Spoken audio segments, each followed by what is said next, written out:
Brought to you by VGuard. एकंदरीत कंपनीमध्ये स्फोट झाल्यानंतर बॉयलर स्फोट झाल्याच्या अफवा सगळीकडे चाललेल्या आहेत। मात्र नेमकं त्या ठिकाणी कसला स्फोट झालेला आहे हे जाणून घेण्यासाठी आपल्या सोबत आहेत बॉयलरचे संचालक धवल अंतापूरकर। आपण त्यांच्याकडनं जाणून घेऊया।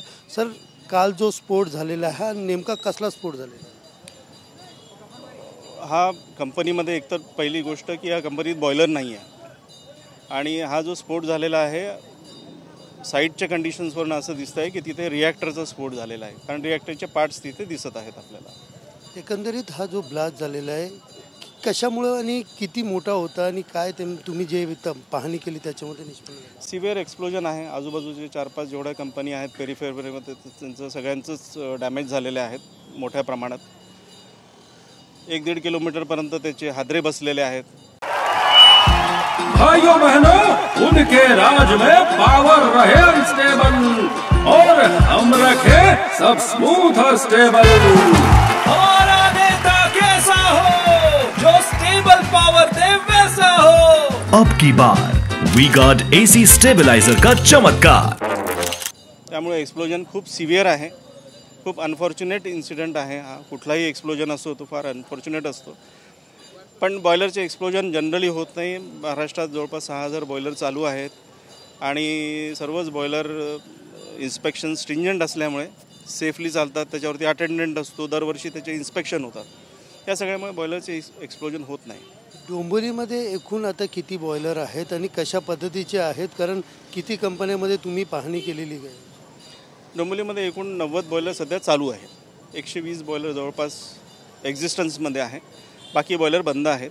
बंद असलेल्या बॉयलरची सुद्धा शहानिशा केली जाते व्हिजिट करून, आणि चालू असलेल्या बॉयलर्सला विदाऊट सर्टिफिकेट चालू शकत नाही।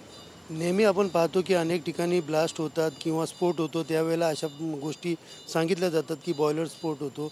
नेमकं रिॲक्टर आणि बॉयलर यांच्यातला फरक काय आहे आणि त्याची शहानिशा कशी करा? बॉयलर म्हणजे कसं, बॉयलरची डेफिनेशनच मी सांगतो। एखादं बंद पात्र ज्याची कॅपॅसिटी 25 लिटरच्या वरती आहे, ज्याच्यामध्ये पाणी गरम केलं जातं स्टीम निर्मितीसाठी। आता एखाद्या कंपनीमध्ये हॉस्पिटलमध्ये तो स्टरलायझर असतो, त्याच्यातही वाफ होते। घरामध्ये कुकर असतो, त्याच्यातही वाफ तयार होते। उनका बैकअप सिर्फ कल तक और हमारा चांद तक। हमारा नेता कैसा हो जो नॉन स्टॉप बैकअप दे वैसा हो। अब की बार वी-गार्ड इन्वर्टर बैटरी का चमत्कार। पण ती वाफ इतरत्र वापरल्या गेली तरच तो बॉयलर गणला जातो। तर त्यामुळे जेवढ्या कंपनीमध्ये आहेत ते सर्व बॉयलर सर्टिफिकेटशिवाय चालत नाही।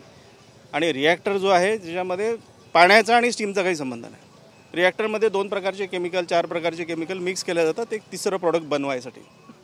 या ठिकाणी पण तसं काय परिस्थिती होती का की 2 प्रोडक्ट एकत्र करून केमिकल करून ते बनवत होते का? कुठल्याही रिॲक्टरमध्ये तेच होतं।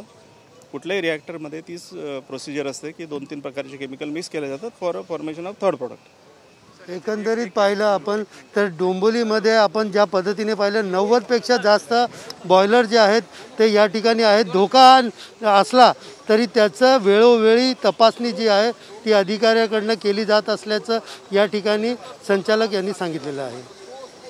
कॅमेरा पर्सन गणेश रहाटेसह Sunil Jadhav, TV9 Marathi, Dombivli. Brought to you by V-Guard.